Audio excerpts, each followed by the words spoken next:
Maganda yung mood ko ngayon. Tara, maglinis tayo ng bahay. Hello guys! So, ito pala yung ganap ko ngayong araw. Tara, samahan niyo ako. Maglilinis tayo ng bahay. So, maglilinis pala ako dito banda lang sa may TV, sa sala namin. Kasi ang daming talagang alikabok. Ay nako, ewan ko ba? Ang layo na nga namin doon sa kalsada. Pero yung alikabok talaga walang sinasanto. So, sa nakikita niyo yung daming teddy bear, wala lang. Nagko-collect lang kami. Yun lang. Kasi ang ganda, di ba? Parang design na din. Siguro sa lahat na nakapanood sa akin, siguro iniisip niyo na ang sipag-sipag ko 'no, kasi palagi akong nagba-vlog about sa linis. So, minsan naglalaba. Grabe naman nun, wala Nice. lang. Parang ako sigurong tao na hindi sanay sa mga makalat. Ayoko, sa pinakaayaw ko talaga yung ano talaga, yung sobrang kalat, ang daming alikabok, no, parang gano'n. Kasi ayoko, parang naisipan ko kahit maliit lang ang bahay ko, parang gusto ko talaga na malinis. Kung kahit simple Nice. lang pero malinis, alam mo yun? 'Di ba kahit sino naman sigurong nanay or kahit lalaki, babae, 'di ba? Wala namang gustong makalat na bahay, 'di ba? Pero depende naman 'yan sa tao. Kasi sa totoo lang, marami din akong kakilala na grabe pag pumorma talaga, pag lumalabas, pero yung bahay pag pinuntahan mo, Diyos ko, utang na loob, nakakain ako, ewan ko ba? Pero totoo yun ha, maraming ganyan. So ayan, nililinisan ko yung mga lagayan ng picture, yung mga speaker. Ayan, gumamit na ako ng Lysol para maging malinis na talaga. Minsan nakakapagod na pero wala ka talagang magawa kundi yun na nga, sabi ko nga minsan sa sarili ko, ayoko maglinis pero pag nakikita ko hindi ko naman matiis. So ayan, go lang ng go. So 'di ba? Oh, ayan, ang sarap kaya sa mata pag malinis yung bahay. Kaya sa mga tamad dyan, maglinis na kayo. So ayan, pati salamin nilinisan ko na din kasi ewan ko ba tong sa anak ko kasi yung laway yan nilalagay sa kamay tapos pinapahid dyan sa salamin. So ayan, mukha mo minsan hindi mo na makikita. So ayan, yun yung assistant ko pala, yun nakikita niya yung anak ko. So ayan na nga, ay grabe yung pawis ko pero okay lang, exercise na din yan. Kahit paano, magbabawas tayo ng mga cholesterol. Guys, may share ako sa inyo. Sa totoo lang, nag-exercise na ako. Meron ako mga gamit dito. Diyos ko, mga 2 weeks lang ata yun ako. Nag-stop na ako. Ayoko na, nakakapagod kasi ewan ko ba. Kaya sabi ko, hay nako, bahala na si Spider-Man. Ayoko na. So, dito na tayo pala banda sa ano. Ayusin ko tong cover ng sofa kasi ayan, ginagawang slide ng anak ko dyan. Nagkakunot-kunot na yan. Ay, nako. So, alam nyo guys, mas maganda talaga yung minsan sa bahay. No? Kahit maliit lang, alam mo yung malinis, diba?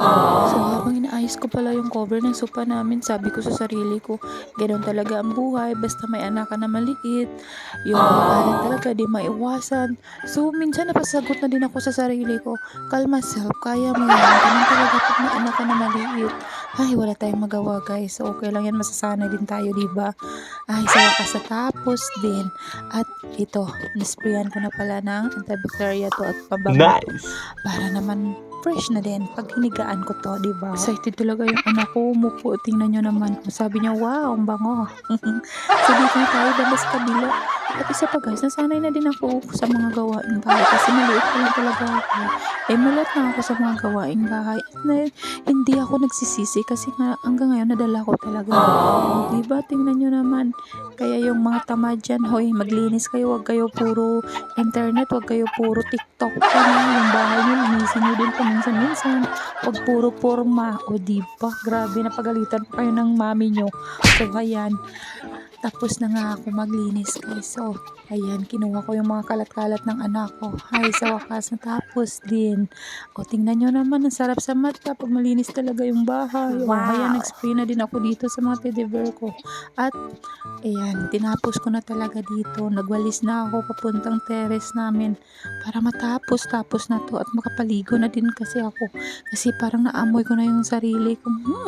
Amoy, ewan.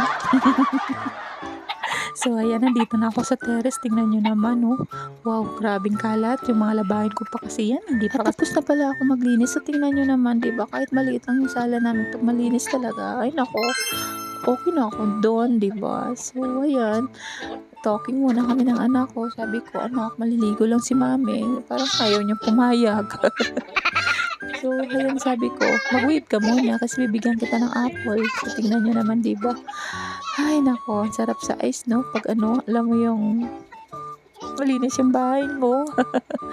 Malinis, tapos kahit maliit lang, 'di ba? Anuhin mo naman kasi yung malaking bahay, 'pag ang daming kalat at hindi malinis, 'di ba? Ay, ayoko ng gano'n. So, okey lang ako sa bahay namin, merong 2 kwarto, merong kusina, merong CR, merong terrace, merong lagayan ng dito banda sa sala sa TV. So, okey lang ako do'n, oh, ano ka diyan, oh, 'di ba? So, ito na pala yung apple ng anak ko, bibigyan ko siya para naman habang wala ako dito, habang naliligo ako, kumakain siya kasi ayoko muna siyang panoorin ng TV. Baka kasi masira yung mata, naku, nakaka-addict kasi itong mga gadget ngayon. Iba na talaga yung panahon ngayon 'no? Sa panahon natin wala pang TV pero okey lang tayo, pero ngayon Diyos ko naman. So ayan, kita niyo naman hindi ko pinapaandar yung TV kasi sabi ko maliligo lang ako, kain ka lang diyan ng apple. O 'di ba nakikita niyo naman sobrang bait 'di ba? So sobrang blessed din ako sa anak ko kasi ayun oh, tingnan niyo naman. At tapos na pala akong maligo, tara samahan niyo muna ako mag-skincare bago matapos 'tong vlog natin. Ay, nag-toner lang pala ako diyan ha. Puwede 'to sa lalaki at babae, yes. Huwag kayong mahiya, mag-comment kayo dun. Sabihin ko sa inyo kung ano 'tong ginagamit ko. Sobrang nakakaputi 'to, hindi 'to ano, hindi katulad ng mga ibang skincare na nagbabalat, no. Tingnan niyo naman pati kilikili power ko, o 'di ba ang puti? Saan ka diyan? Kaya gumamit na kayo nito. Mapalalaki at babae, puwedeng-puwede 'to sa inyo. And then yung ginagamit ko na sunscreen, puwedeng-puwede din 'to sa lalaki at babae, yes. Kung may mga asawa diyan, i-gift niyo na 'to sa mga asawa niyo, bigyan niyo ng pampaganda. At alam ko 'yun, matutuwa 'yun. 'Yun yung kaligayahan naming mga babae, yung mabigyan kami ng pampaganda at siyempre naman pera, ano ka ba. Ay, grabe siya. And then, ayan, tingnan niyo si ate niyo, fresh na. And then, maya-maya haggard na naman yan. Tara, samahan niyo ako, punta tayo ng terrace. Papakita ko sa inyo yung terik ng araw. Tingnan niyo naman, grabe yung init dito, guys. Kaya nga, gumamit ako ng sunscreen, sabi ko sa inyo, di ba? At maraming salamat pala sa mga nag-subscribe sa channel ko. Maraming salamat. Bye!